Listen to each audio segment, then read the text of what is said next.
नमस्कार दोस्तों, मैं दिव्या कुमारी। ठीक है, सोशियोलॉजी यूजीसी नेट लेकर आई हूँ। तो ये हमारे पीडीएफ है,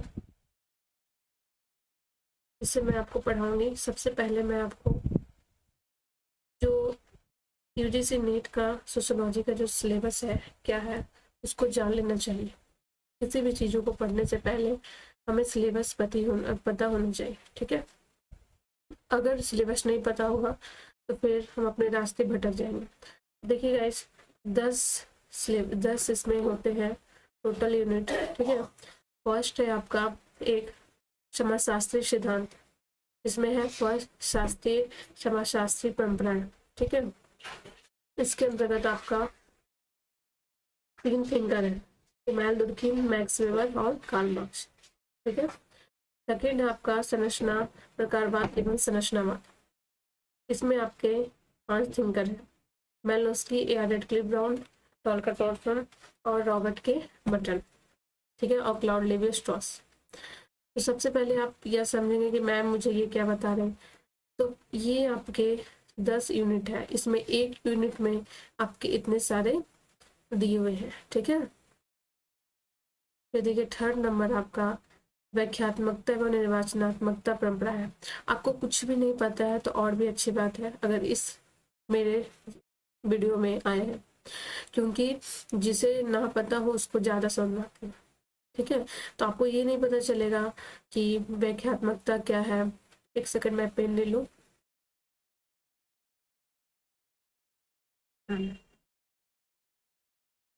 हाँ, आपको ये नहीं पता चलेगा कि व्याख्यात्मकता क्या है, निर्वचनात्मकता क्या है।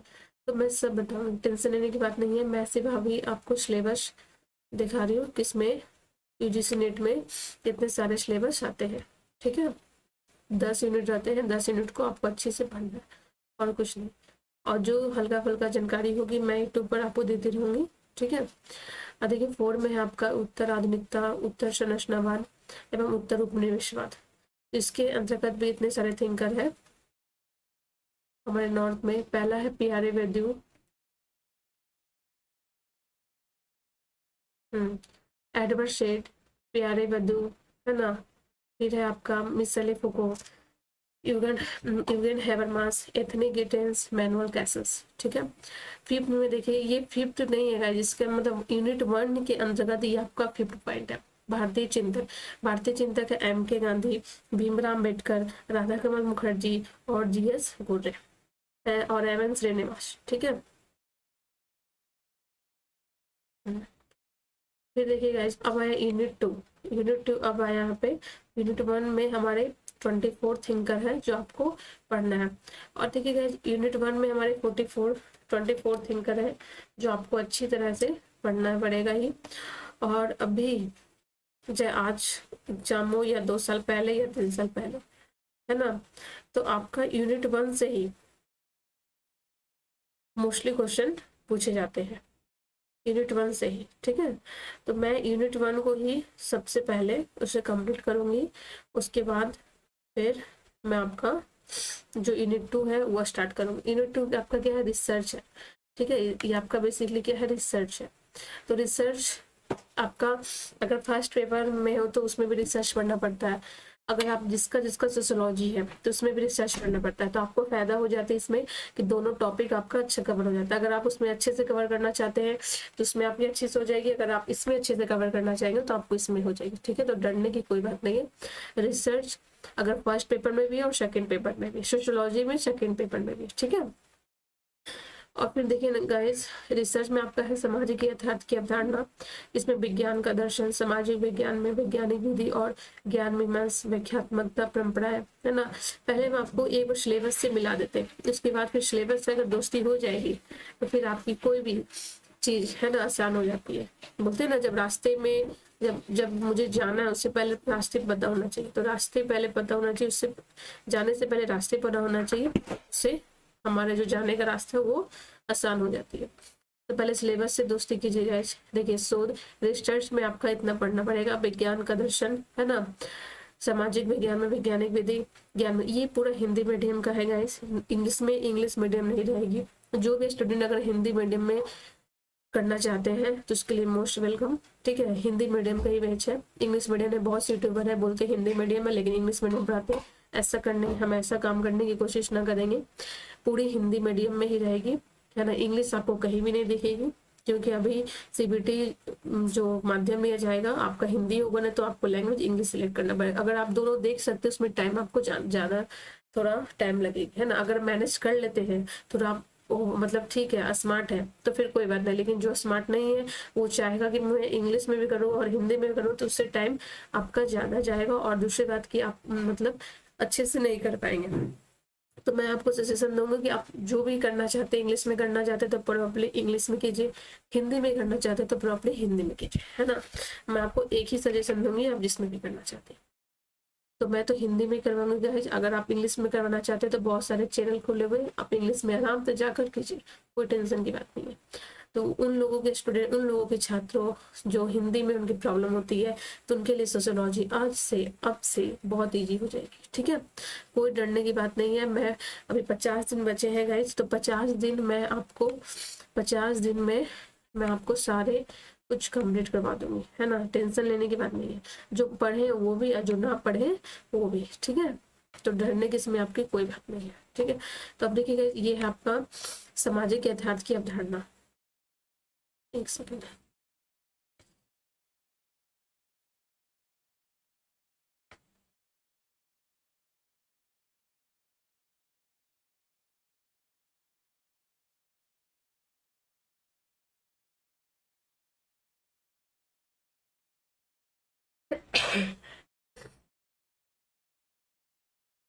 ठीक है। चलिए, तो सामाजिक यथार्थ की अवधारणा में आपका विज्ञान का दर्शन, सामाजिक विज्ञान में वैज्ञानिक विधि, ज्ञान विमर्श, व्याख्यात्मकता, परंपराएं। ठीक है, सामाजिक विज्ञान में वस्तुनिष्ठता और प्रवर्तक। ठीक है, इसके आगे चलिए।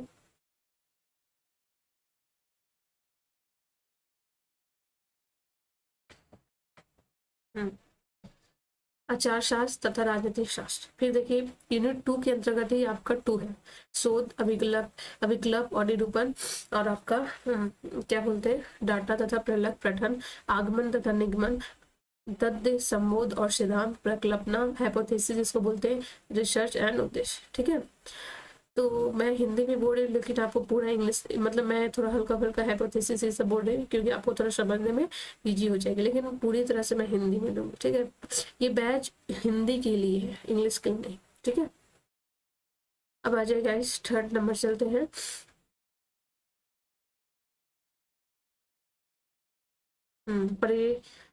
परिमाणात्मकता तथा गुणात्मकता विधियां, है ना। इसमें जो लोग पेपर वन अच्छे से पढ़े उनको पता है निर्जाति वर्णन क्या है, सर्वेक्षण क्या है, ऐतिहासिक विधि क्या है, तुलनात्मक विधि क्या है। ठीक है, जो ना पढ़े बिल्कुल टेंशन मत लीजिए, अभी भी क्लियर हो जाएगी। तकनीक है निर्देशन, प्रश्नावली और अनुसूची संख्यांकी, अवलोकन और निर्वाचन, ये सब आप देख लीजिएगा, मैं आपको सिर्फ दिखाना चाह रही हूँ। ठीक है, अब देखिए यूनिट थर्ड में क्या है, मौलिक अवधारणाएं और संस्थाएं। मौलिक अवधारणाएं और संस्थाएं, मौलिक अवधारणाएं और संस्थाएं के अंतर्गत आपका, एक सेकेंड, मौलिक अवधारणा और संस्थाएं के अंतर्गत आपका समाजशास्त्रीय अवधारणा है, जो आपको इसमें है सामाजिक संरचना, संस्कृति, नेटवर्क और परिस्थिति और भूमिका, पहचान, समुदाय क्या है, मूल मानदंड और नियम, और फिर इसके हैबिट्स और एजेंसी, अधिकारिक तंत्र और सतह और प्रतिका, है ना। फिर इसमें है यूनिट थर्ड के अंतर्गत ही है सामाजिक संस्थाएं। ठीक है, इसमें विवाह, परिवार और नातेदारी, विवाह, परिवार और नातेदारी। ठीक है, अभी जो एग्जाम दिए हैं, जो पेपर लीक हुआ, उनको पता होगा कि क्वेश्चन आया था रक्त संबंध के बारे में, है ना। तो इसी से आया था, विवाह, परिवार और नातेदारी, और व्यवस्था, राज्य शासन, विधि, धर्म, शिक्षा, फिर है कानून और रीति रिवाज। ठीक है, यूनिट थर्ड के अंतर्गत ये आपका आता है सामाजिक स्त्रीकरण। स्त्रीकरण मतलब मैं बताऊंगी सामाजिक स्त्रीकरण में क्या होता है, बहुत मतलब इतना इजी में कि कोई टेंशन लेने की बात नहीं, पहले आप इसे समझ लीजिए। ठीक है, मैं आपको क्या बोली, दोस्ती करवाना है, पहले आपको सिलेबस आपको एकदम टंग पे होना चाहिए, माइंड में होना चाहिए कि कौन सा क्वेश्चन कौन सा कहाँ से पूछा है ना। तो मेरे पढ़ने के बाद आपको मैं सारा कुछ क्लियर करवा दूंगी, डरने की कोई बात नहीं है। ठीक है, तो सामाजिक स्त्रीकरण में आ गया आपका सामाजिक विभेद, पदानुक्रम असमानता और पराकरण, जाति और वर्ग, लिंग, लैंगिकता और दिव्यांगन, प्रजाति, जनजाति और निर्जातिता, और सामाजिक परिवर्तन, ठीक है, परिवर्तन और गया। फिर देखिए इसमें आ जाएगा एक उद्योग विकास, आधुनिकीकरण, फिर सामाजिक रूपांतरण और सामाजिक गतिशीलता, ठीक है, यूनिट 3 के बाद। आप यूनिट 4 देखिएगा, यूनिट 4 में है ग्रामीण एवं नगरीय रूपांतर, है ना। तो ग्रामीण एवं नगरीय रूपांतर में क्या है, खेतीहार समाज, मतलब जाति जनजाति बस्तियां, कृषक सामाजिक संरचना और उभरते वर्ग संबंध, भूस्वामित्व और कृषक, है ना, भूस्वामित्व और कृषक संबंध, कृषक अर्थव्यवस्था का ह्रास, कृषि विकसीकरण एवं प्रवसन, कृषक असंतोष, खेतीहार आंदोलन, बदलते अंतर समुदाय संबंध और हिंसा। इसी में आता है नगरीय समाज, है ना। यूनिट 4 के अंतर्गत आपका आता है नगरीय समाज। नगरीय समाज में क्या है, नगरवाद, नागरिकता और नगरीकरण, कस्बे शहर और महानगर, उद्योग सेवा और व्यवसाय, पड़ोसी बस्तियां और पड़ोसी गंदी बस्तियां, हाँ ठीक है। फिर आगे आपका नगरीय समाज, नगरीय समाज में आगे नगरवाद, नगरीकरण, कस्बे शहर और महानगर, उपभोग सेवा और व्यवसाय, पड़ोस बंदी बस्तियां, और मतलब ये सब आपके नगरीय समाज के अंतर्गत है, ठीक है। फिर देखिएगा आपका यूनिट 5 राजनीति और विकास। राजनीति और विकास के अंतर्गत आपको आ जाता है जनजाति अधिकार तंत्र, भिन्न अभिशासन और विकास, लोकनीति, स्वास्थ्य, राजनीतिक संस्कृति, तृणमूल प्रजातंत्र, विधि और समाज, लिंग और विकास, भ्रष्टाचार, अंतर्राष्ट्रीय विकास और संगठन की भूमिका, ठीक है। फिर आपका आ जाता है सामाजिक आंदोलन और विरोध। सामाजिक आंदोलन विरोध में क्या है, राजनीतिक गुट, दबाव गुट, जाति निर्यातता। फिर आपका आ जाता है विचारधारा, लिंग, दिव्यांगन, धर्म और क्षेत्र। फिर है दिव्यांगन, धर्म और क्षेत्र आधारित आंदोलन, सिविल सोसाइटी, गैर सरकारी संगठन और आरक्षण और राजनीति, ठीक है। फिर आप देख लीजिए 6 में अर्थव्यवस्था और समाज। अर्थव्यवस्था और समाज में क्या है, पहले अर्थव्यवस्था कैसे होती थी, विनिमय के माध्यम से। तो विनिमय, उपहार, पूंजी, श्रम और बाजार, उत्पादन की विधियां, राज और बाजार, ये सब कारखाना, श्रम संबंधित, लिंग और श्रम प्रक्रिया, कारोबार और प्रक्रिया, डिजिटल अर्थव्यवस्था और ई क्या है ना। तो ये ई वाणिज्य, वैश्विक पर्यटन, उद्योग। फिर यूनिट 7 में आ जाते हैं पर्यावरण और समाज।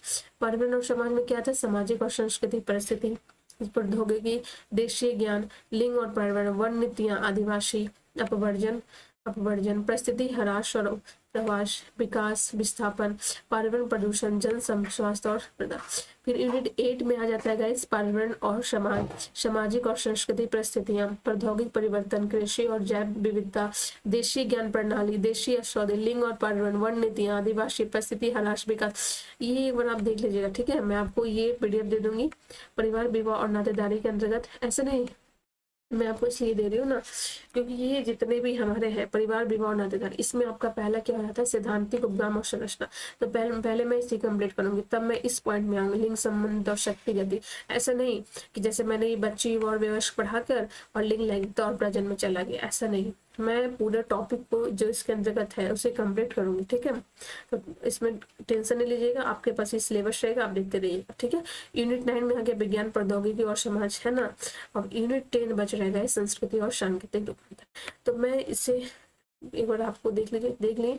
अब चलिए फर्स्ट यूनिट। फर्स्ट यूनिट में क्या है, हम कम टू द पॉइंट बात करेंगे, ठीक है। मेरा परिचय है, ज्यादा अगर आपको चाहिए तो मैं आपको बीच बीच में वीडियो में देते रहूंगी, ठीक है। तो इसमें ज्यादा टेंशन ना लें। पहला देखिए आपका है, इनका टाइम बहुत कम है और टाइम को थोड़ा मैनेज करना है, टाइम बहुत कम है, इसलिए मैं टाइम को मैनेज करते हुए अपनी थोड़ी अब परिचय से ज्यादा होगा आपको कि मैं किस तरह से पढ़ा रही हूँ, आपको किस तरह से समझ में आ रहा है वो जानना है। क्योंकि अभी मेरा थोड़ा फीवर है, थोड़ा सा जुकाम वगैरह है, तो मैं ज़्यादा चिल्ला कर नहीं बोल रही हूँ, लेकिन जब उतना भी अच्छे से नहीं पढ़ा रही हूँ मुझे लग रहा है, लेकिन इससे भी मैं अच्छे से पढ़ाऊंगी, थोड़ा अगर तबियत बेटर हो जाए, है ना। बहुत दिनों से गए से 7 दिन हो गए दवा खा रहे, तो सोचे कि टाइम तो चला जाएगा, फीवर ये सब होते रहेगा, है ना। ऐसे भी बोला जाता है समाजशास्त्र में कि खल्दू एक समाजशास्त्री है जो बोलते हैं अगर संघर्ष है तभी तो जीवन में मजा है ना। तो संघर्ष रहना चाहिए जीवन में, ऐसा नहीं है कि विदाउट संघर्ष लोगों को जीने में मजा आती है। तो खल्दू बोलते हैं संघर्ष बहुत जरूरी है, अगर लोगों को हैप्पी जीवन जीना है तो संघर्ष बहुत जरूरी है। मैं आपको पढ़ाऊंगी सब तो क्लियर। समाजशास्त्री पढ़ने के बाद आपको ऐसा मूड नहीं होगा कि अगर आप ना भी कुछ करें, है ना, तो फिर भी आपको फील होगी कि नहीं मैं बहुत कुछ जानती हूँ, अब मुझे कुछ अभी चेंज करना है ना, आप उदास में भी ना करिए, समझेंगे। तो सोशियोलॉजी एक ऐसे सब्जेक्ट है गाइस जो आप चारों ओर, मतलब सोशियोलॉजी मतलब होती है समाजशास्त्र क्या है आपको पता है, क्योंकि आप खुद मतलब मास्टर का स्टूडेंट हो, तो आपको पता होना चाहिए कि समाजशास्त्र क्या है ना। समाजशास्त्र के पिता किसे कहते हैं, समाजशास्त्र हमें क्यों पढ़ना, ये सब आपको माइंड में सेटल होना चाहिए, है ना। आप बनने जा रहे हैं क्या, आप बनने जा रहे हैं प्रोफेसर, तो आपको ये सब क्लियर हो, छोटी छोटी बात क्लियर होना चाहिए। तो समाज शास्त्र आखिर आप लिए हैं तो इसे अच्छे से पढ़िए, अच्छे टीचर से पढ़िए। ऐसा नहीं कि कोई भी कंटेंट कहीं से भी उठा कर दे दिए। देखिए मेरे पास बहुत सारे कंटेंट है, तो मैं इससे पहले पढ़ती हूँ, मुझे समझते हो। देखिए मेरे पास ये कंटेंट है, बहुत सारे ऐसे मेरे पास कंटेंट है, मैं बुक को पढ़ती हूँ, है ना, मैं बुक को पढ़ती हूँ, मेरे पास बुक भी है, मेरे पास बहुत सारे मोटा मोटा मैंने उसको खुद अपने हाथों से बनाया है गाइस, इसलिए मैं आपको पढ़ाने पूरी विश्वास रखी। देखिए मेरे पास इतनी मोटी मोटी बुक है, मतलब मैं खुद अपने नोट्स बनाई अपने हाथों से। तो ये सब जो मैं नोट्स बनाई हूँ, ऐसा नहीं कि मैं किसी का नोट्स लेकर या मैं किसी का कॉपी लेकर उसे कर दी। मैं ये बताना चाहती हूँ कि अगर आप भी पढ़ाएं और मेरे से पढ़कर, तो आप जहाँ भी जाएं, जहाँ भी मतलब पढ़ाएं या किसी को आप समझाएं, तो उसे लगना चाहिए लोग सोशियोलॉजी इसलिए पढ़ते हैं, है ना, क्यों पढ़ते हैं, और सोशियोलॉजी पढ़ रहे हैं तो क्या उनके अंदर कुछ चेंजिंग आ रही है। तो ये बहुत अच्छा सब्जेक्ट है, मैं तो इसे बहुत अच्छा सब्जेक्ट मानती हूँ, क्योंकि मेरा भी बीए ऑनर्स में सोशियोलॉजी था।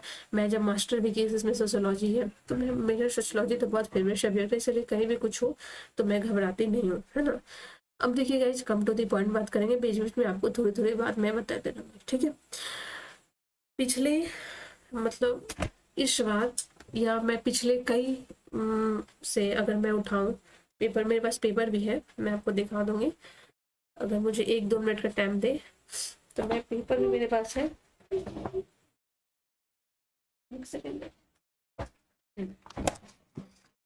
ये देखिए मेरे पास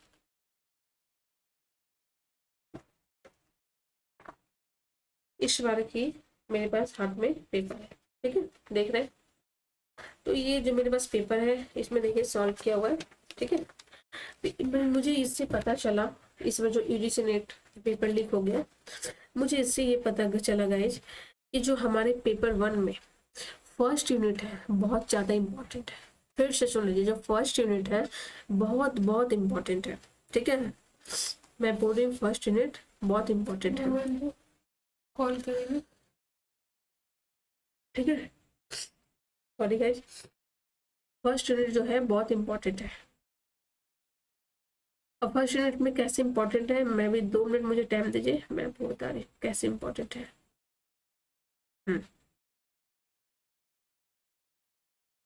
आपकी फर्स्ट यूनिट में आ गया पिन,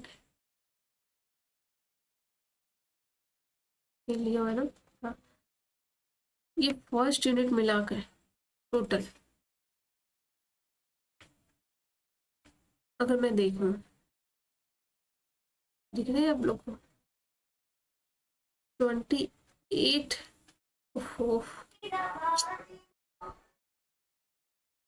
28 क्वेश्चन पूछे गए हैं। कितने? 28 क्वेश्चन, ठीक है। ये जो फर्स्ट यूनिट जो आपका है ना, उसमें आपका 28 क्वेश्चन पूछे हैं, ठीक है। कितने? 28 क्वेश्चन, समझ रहे हैं, 28 क्वेश्चन। अरे गाइस क्या लिखा है ये, माउस से एक्चुअली हुआ बहुत प्रॉब्लम हो रही है लिखने में थोड़ी, समझ रहे हैं ना। 28 क्वेश्चन पूछ रही है फर्स्ट यूनिट से।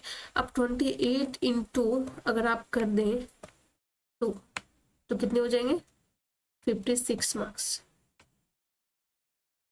है ना,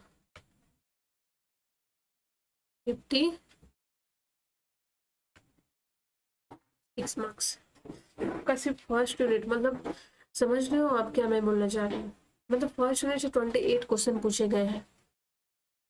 इस टाइप से नहीं, आपको ये नहीं इसका बुक पूछा जाएगा, पूछेगा इमाइल दुर्कहेम क्रोनोलॉजी से पूछा जाए, इमाइल दुर्कहेम का बुक कौन सा है, मैक्सवेल का बुक किसने क्रोनोलॉजी से पूछा जाएगा, सबसे पहले किसने लिखा, है ना, ये याद करना पड़ेगा। सिर्फ बुक रटने से आपको कुछ नहीं होगा, बुक रटने के बाद आपको पता होना चाहिए कि मैक्सवेल आखिर मैक्सवेल क्या थे, इमाइल दुर्कहेम क्या थे, कार्ल मार्क्स क्या थे, है ना। ये नहीं जानने से ये भी नहीं हो जाएगा कि कार्ल मार्क्स एक जर्मन विचारधारा थे, या रट लेने से इनका डेट ऑफ बर्थ इतना में हुआ था, वो भी नहीं होना चाहिए।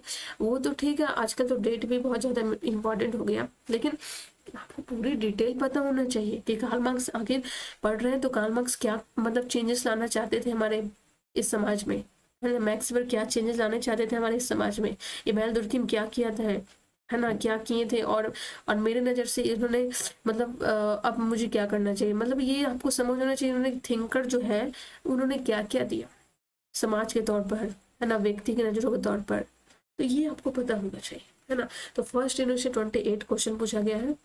फिर मैं आपको ले जाती हूँ सेकेंड यूनिट, याद रखिएगा, इसे नोट कर लीजिएगा, ये तो फर्स्ट यूनिट का ही पार्ट है। आज ये रिसर्च सेकेंड यूनिट, नहीं सेकेंड कहाँ चला गया, सेकेंड यूनिट, है ना। सेकेंड यूनिट से आपका क्वेश्चन पूछा गया गाइस, मैं पेन ले लेती हूँ। सेकेंड यूनिट से आपका क्वेश्चन पूछा गया 14, कितने 14, अब 14 आप इनटू 2 कर लीजिए, कितना हो गया 28, है ना। 28 क्वेश्चन आपसे पूछे गए, मतलब सेकेंड यूनिट से 14 क्वेश्चन पूछे गए, फर्स्ट यूनिट से 28 क्वेश्चन पूछे गए, समझ रहे हैं।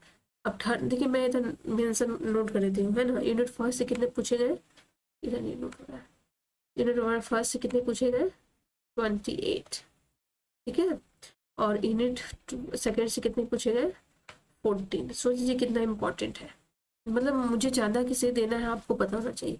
और आज मतलब इस साल नहीं गए, मतलब हर एक, अगर आप देख लीजिए 5 साल का क्वेश्चन पेपर उठाकर कितने इतने क्वेश्चन पूछे गए, ठीक है।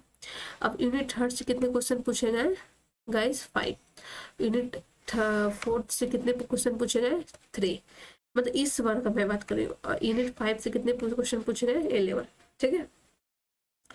यूनिट 6 से कितने क्वेश्चन पूछे गए गाइस, तो 1010 ऑफ 1010, तो लिखने में प्रॉब्लम आ रही है, इसको मैं ठीक करूंगी कुछ कर। यूनिट 7 से कितने क्वेश्चन पूछे गए 7, और यूनिट 8 से कितने क्वेश्चन पूछे गए इस बार 5, और यूनिट 9 से इस बार पूछे गए हैं 3, और यूनिट 10 से पूछे गए इस बार 6। देख लीजिए, मतलब यूनिट फर्स्ट से आपका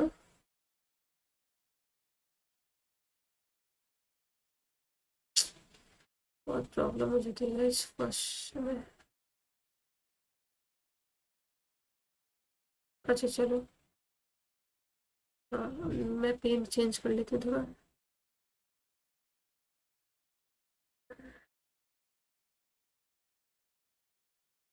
और सब ये ले लेते हैं, चलो।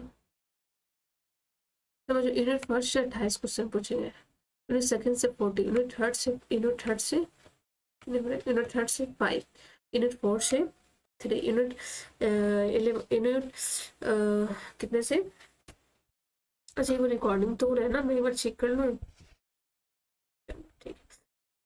यूनिट 4 से 5 से 11, यूनिट 6 से 10, 7, 8, 9, 10, सोच लीजिए कितना इम्पोर्टेंट है। तो मुझे अभी मुझे ऑब्जेक्टिव नहीं पढ़ना है, अभी मुझे क्या नहीं पढ़ना है, अभी मुझे ऑब्जेक्टिव नहीं पढ़ना है, अभी मुझे क्या पढ़ना है, सिर्फ थ्योरी पढ़ना है। मैं ऑब्जेक्टिव भी करवाऊंगी, ऑब्जेक्टिव कब करवाऊंगी, जब आपका थ्योरी कंप्लीट हो जाएगा, है ना। और थ्योरी के बाद मैं शॉर्ट थ्योरी करवाऊंगा, ऐसा नहीं कि मैं पहले आपको डीप लेके चलूंगी, है ना। पूरे इसके अंदर आपको पता होना चाहिए ना कि समुदाय क्या है, व्याख्यात्मकता क्या है, ज्ञानमेश क्या है, सब कुछ आपको पता होना चाहिए। मैं कैसे बोल, ऐतिहासिक भौतिकवाद कार्ल मार्क्स के अनुसार क्या होते हैं, सबको आपको पहले क्लियर होने चाहिए। मैं ऐसे कैसे बता दूं कि इंग्लिश पर, मेरे पास शॉर्ट नोट्स भी, मेरे पास 2 नोट्स है, मैं आपको दिखला के एक सेकंड, ये तो कंप्लीट हो गया, मैं आपको बताती हूँ फर्स्ट से क्या है, थोड़ा सा और इसमें मैं सोच रही हूँ थोड़ा सा आपको बता देते हैं कि जितने भी हमारे थिंकर उन्होंने क्या क्या दिए हैं, है ना। पहले मैं इसको रेजर से सही कर दूँ, उसके बाद फिर मैं आपको बता रही हूँ, एक सेकेंड, ये सब आप थोड़ा मेंशन कर लीजिएगा, मैं आपको बोल भी दूंगी। यूनिट फर्स्ट से कितने क्वेश्चन पूछे गए नोट कर लीजिए 10, यूनिट सेकंड से कितने क्वेश्चन पूछे गए 5, यूनिट एक सेकंड, यूनिट सॉरी गए, यूनिट फर्स्ट से आपको क्वेश्चन पूछे गए 28, यूनिट सेकंड से क्वेश्चन पूछे गए 14, यूनिट थर्ड से क्वेश्चन पूछे गए 5, यूनिट फोर्थ से क्वेश्चन पूछे गए 3, यूनिट 5 से क्वेश्चन पूछे गए 11, ठीक है 11। अब आ जाइए यूनिट 6 से क्वेश्चन पूछे गए 10, यूनिट 7 से क्वेश्चन पूछे गए 5, यूनिट 8 से क्वेश्चन पूछे गए 5, और यूनिट 9 से क्वेश्चन पूछे गए 3, और यूनिट 10 से क्वेश्चन पूछे गए 6। ठीक है, अब थोड़ा सा मैं आगे बात को पहले बढ़ाने से पहले थोड़ा सा आपको मैं समझाऊंगी। ठीक है, अब थोड़ा सा जान लीजिए।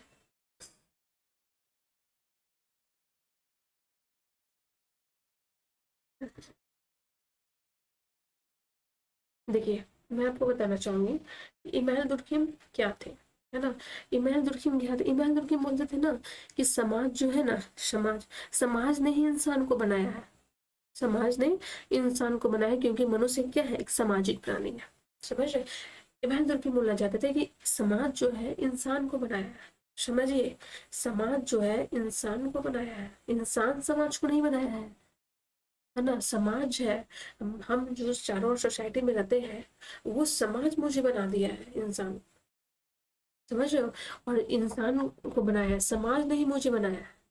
इमानुएल दुर्कheim को कहना था, क्योंकि मनुष्य है, जो मनुष्य है एक सामाजिक प्राणी है। समझ रहे हैं?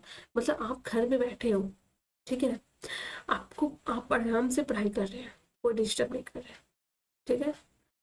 अगर कोई बंदा कुछ लेकर आ जाए खाने की चीजें, ठीक है, तो आप क्या करेंगे, उसमें तुरंत इन्वॉल्व हो जाएंगे, है ना, समाज के अनुसार इन्वॉल्व हो जाएंगे।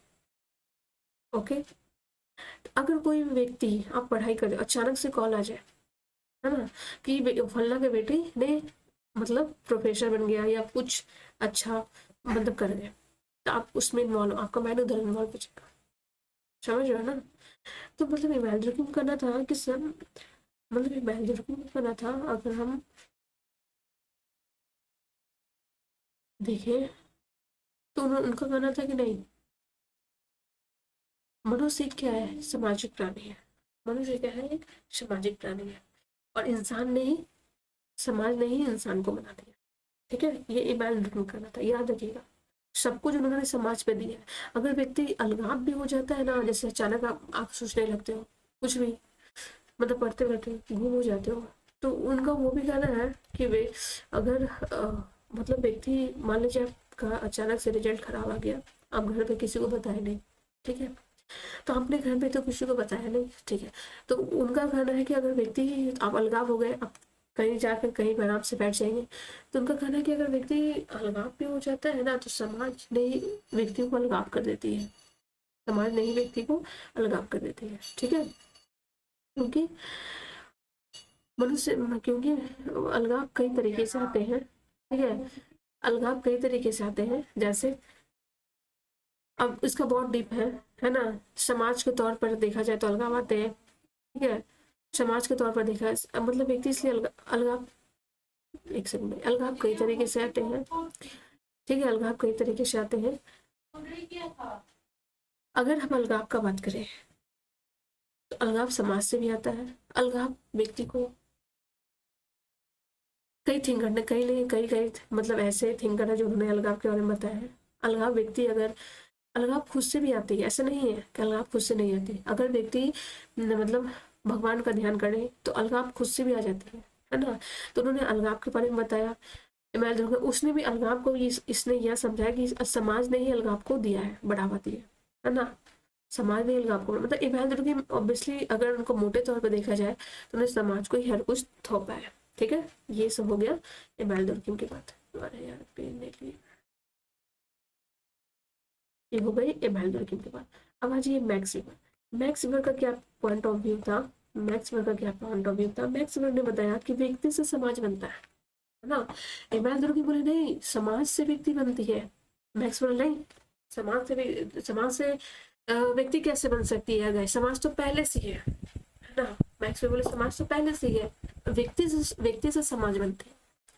जब व्यक्ति आएगा तभी तो समाज बनेगा ना। समझ रहे हैं ना? जब व्यक्ति आएगा तभी तो समाज बनेगा ना। छठ पूजा का दिन आती है तो जब व्यक्ति आएगा नहीं तो छठ पूजा का माहौल कैसा होगा? समझ रहे हो ना? हमारे हिंदू धर्म में सबसे बड़ी पूजा अगर देखा जाए तो गांव में छठ पूजा होती है, दुर्गा पूजा होती है। तो अगर मान लीजिए मूर्ति ला के रख दिया तो वो व्यक्ति रहेगा ही नहीं, तो फिर माहौल बनेगा कैसा पूजा पाठ का? तो बोलते नहीं, व्यक्ति से समाज बनती है, मतलब उनके अनुसार समाज से व्यक्ति नहीं बनती है। इमानुएल दुर्कheim बोलते नहीं वो समाज से व्यक्ति बनती है, मैक्स बोलते ना ना ना, व्यक्ति से समाज बनती है भाई, व्यक्ति से समाज बनती है ना। तो ये इनका अपोजिट थे, ठीक है। अब कार्ल मार्क्स आ जाइए, तो कार्ल मार्क्स क्या बताना चाहते हैं। कार्ल मार्क्स बोलते हैं कि हमारे जितने भी परिवर्तन होते हैं वो आर्थिक कारणों से होती है ना। उन्होंने समाज और व्यक्ति को ज्यादा नहीं बोला, उन्होंने बोला जितने भी परिवर्तन होते हैं वो आर्थिक कारणों से होती है। कार्ल मार्क्स का एक ही थ्योरी था कि आर्थिक कारणों से ही परिवर्तन आती है, ठीक है, उन्होंने ये कहा। अब इनका बहुत सारे मतलब मैं पढ़ाऊंगी, डीप में पढ़ाऊंगी, मैं आपको सिर्फ नॉलेज दे रही हूँ कि अच्छा ये इमानुएल दुर्कheim क्या बोलना चाहते थे और मैक्स वेबर क्या बताना चाहते थे, ठीक है। तो अगर मैं थोड़ा सा चेंज कर लेती हूँ पेन को। ठीक है, मैं ब्लू ले लेती हूँ, ठीक है। हाँ, इमानुएल दुर्कheim पहले क्या देते थे। इमानुएल दुर्कheim में लिखना थोड़ा प्रॉब्लम हो रहा है, अरे क्या हो रहा है, लिखने में थोड़ी प्रॉब्लम आ रही है।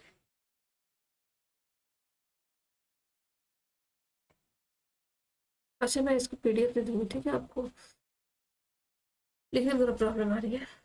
समाज मानते थे समाज ही सब कुछ है ना। मैक्स वर्ड क्या मानते थे, मैक्स वर्ड क्या बोलते थे, नहीं व्यक्ति ही सब कुछ है, व्यक्ति ही सब कुछ है। यार मुझे इतना कंप्यूटर का ये नॉलेज नहीं है कि अगर कुछ ऐसा आईपैड वगैरह हो तो मैं लिख सकूँ अच्छे से, ऐसे नहीं पॉसिबल है गाइस। कार्ल मार्क्स बोलते नहीं आर्थिक कारणों से ही परिवर्तन आती है ना, आर्थिक कारणों से ही परिवर्तन आती है। अरे गाइस उफ, बहुत प्रॉब्लम हो रही है गाइस, ये पॉसिबल नहीं है। आर्थिक कारणों से परिवर्तन है, बहुत गंदा है राइटिंग लग रहा है, मैं इसे है ना इरेज कर देती हूँ, नहीं अच्छा लग रहा है। अच्छा मैं बोल रही हूँ आप लोग थोड़ा अगर चाहेंगे तो थोड़ा नोट कर लीजिए ना। ऐसे मेरे बैच में जो भी स्टूडेंट आएंगे मैं उसको पीडीएफ दूंगी ही, पहले मैं उसको डीप पीडीएफ दूंगी, है ना, क्या है ध्वन्यात्मकता क्या होते हैं, ऐतिहासिक क्या होते हैं, उन्होंने अलगाव क्यों दिया, पूरे डीप पीडीएफ दूंगी। कोई टेंशन लेने की बात नहीं है, आप जितना पढ़ सके।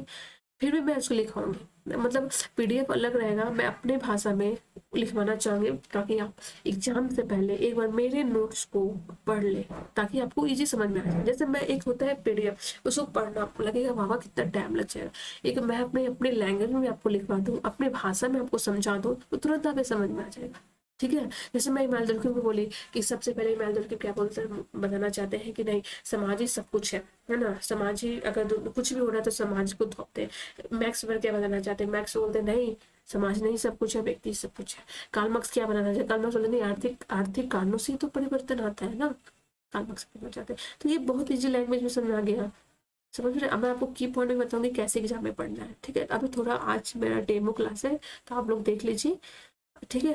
अगर आप लोग ऐसे हिंदी मीडियम का पूरा बैच है, कोई घबराने की जरूरत नहीं है। मैं आपको 50 दिन का टारगेट लेके चली, पूरी कंप्लीट करवा दूंगी।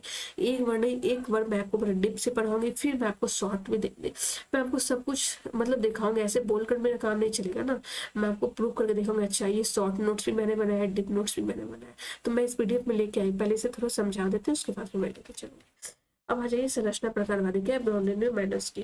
ब्राउनियो मैनस्की क्या बताना चाहते थे, ब्राउनियो मैनस्की क्या बताना चाहते थे, ये बोलते थे कि व्यवस्थित तरीके से काम करना, है ना।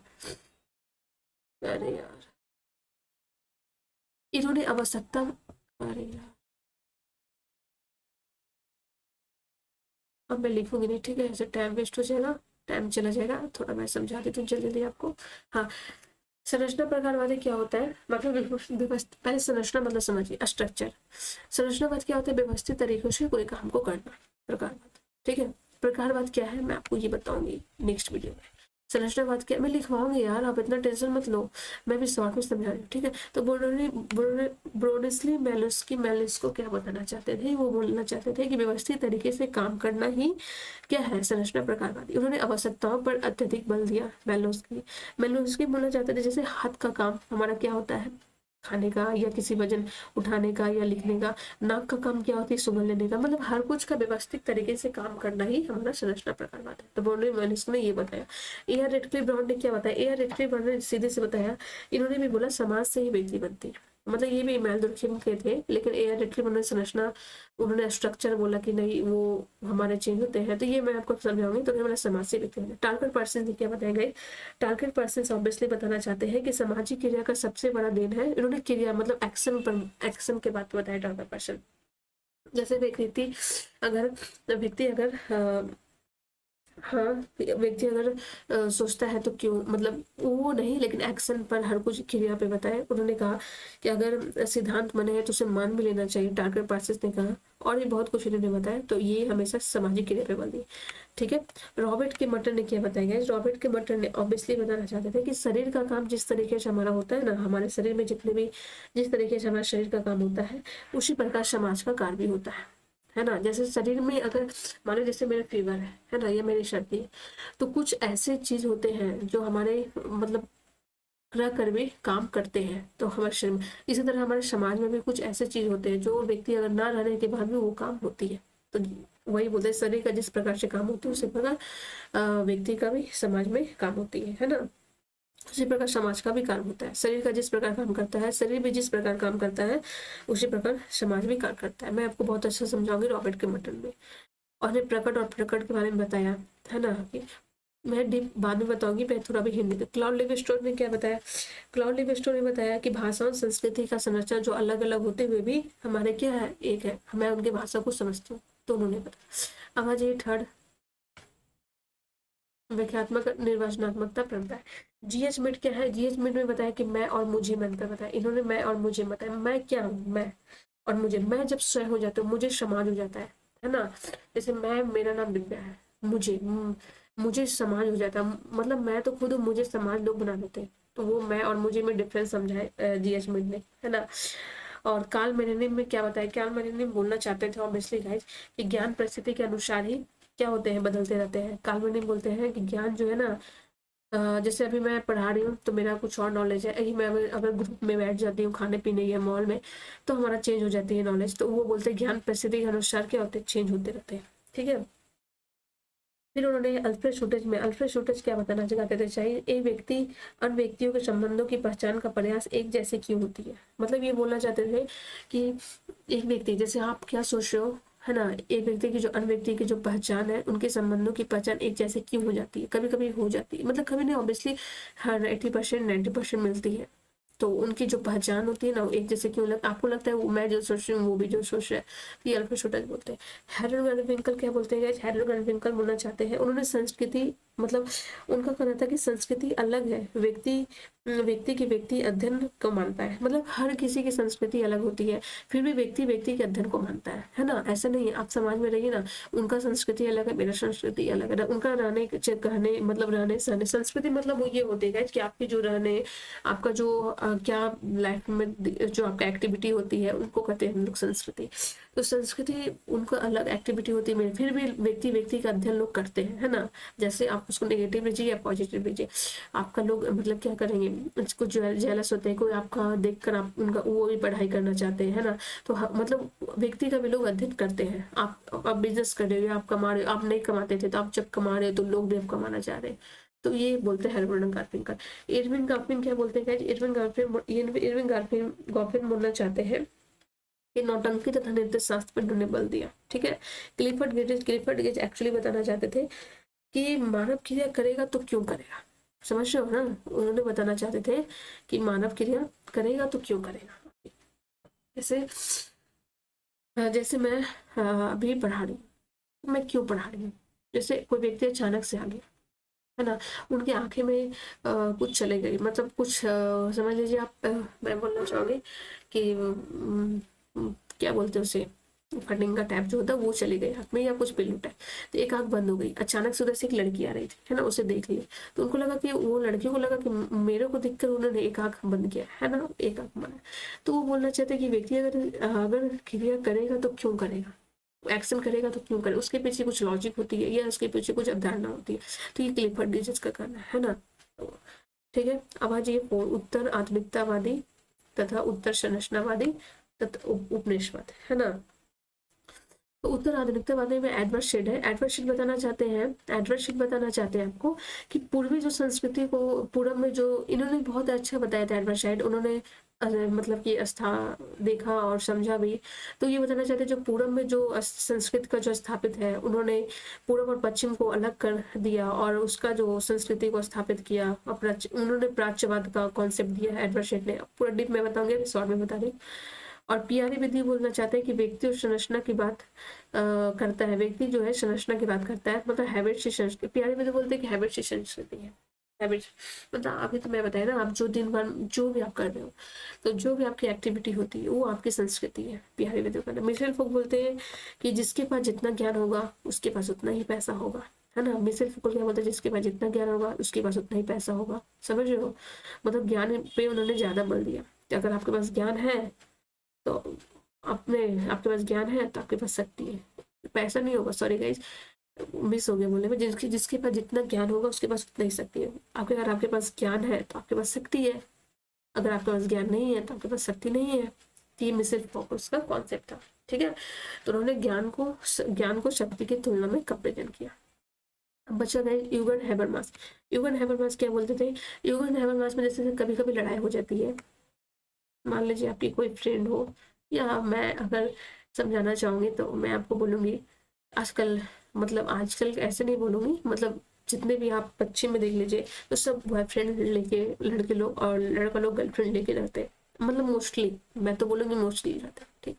तो यूगन हैबरमास बोलना चाहते हैं कि वाद विवाद से ही समस्या निकल सकती है। मान लीजिए उसका बॉयफ्रेंड लड़ाई कर लिया, ठीक है, या किसी में झगड़ा हुई, तो आप पहले बात कर लो ना। वाद विवाद से आप गला फुला के तो नहीं रखोगे ना, तो आप पहले उससे बात विवाद कर लो कि आखिर क्यों।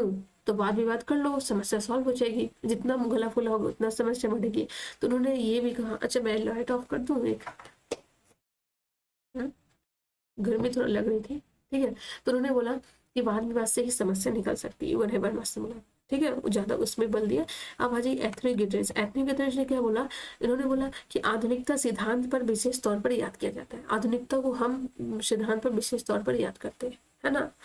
मतलब मॉडर्निटी ही एथनिक गिटरेज ने कहा, बोला कि एथनिक गिटरेज ने ज्यादातर विशेष तौर पर मॉडर्निटी बोले, आधुनिकता मतलब ही सब कुछ है ना।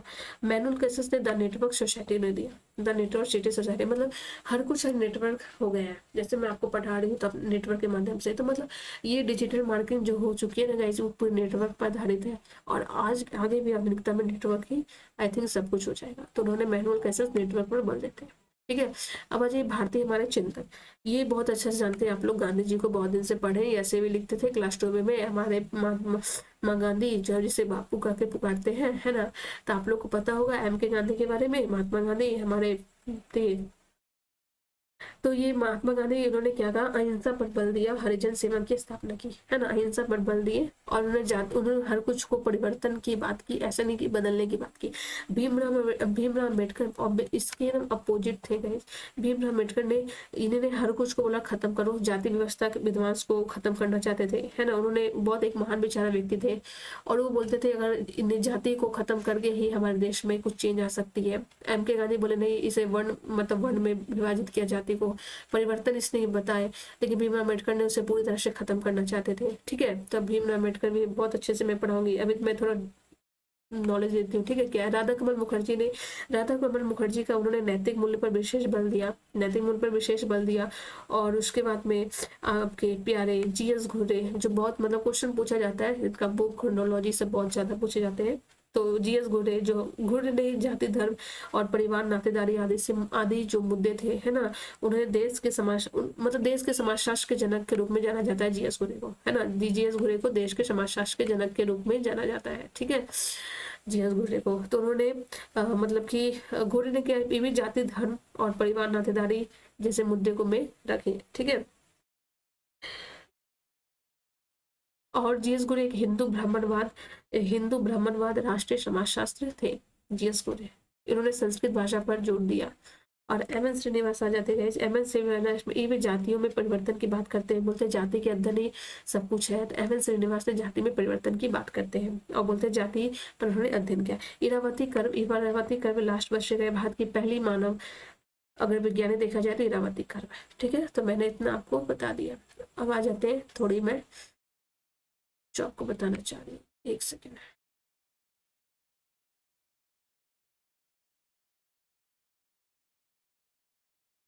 ठीक है। अब ये रिसर्च ये आप देख लीजिएगा, ठीक है। ये तो आपका सिलेबस है। अब मैं आपको बताना चाह रही हूँ कि मैं आपको पढ़ाऊँगी कैसे। ठीक है गाइस, 1 सेकंड का टाइम दे दे थोड़ा।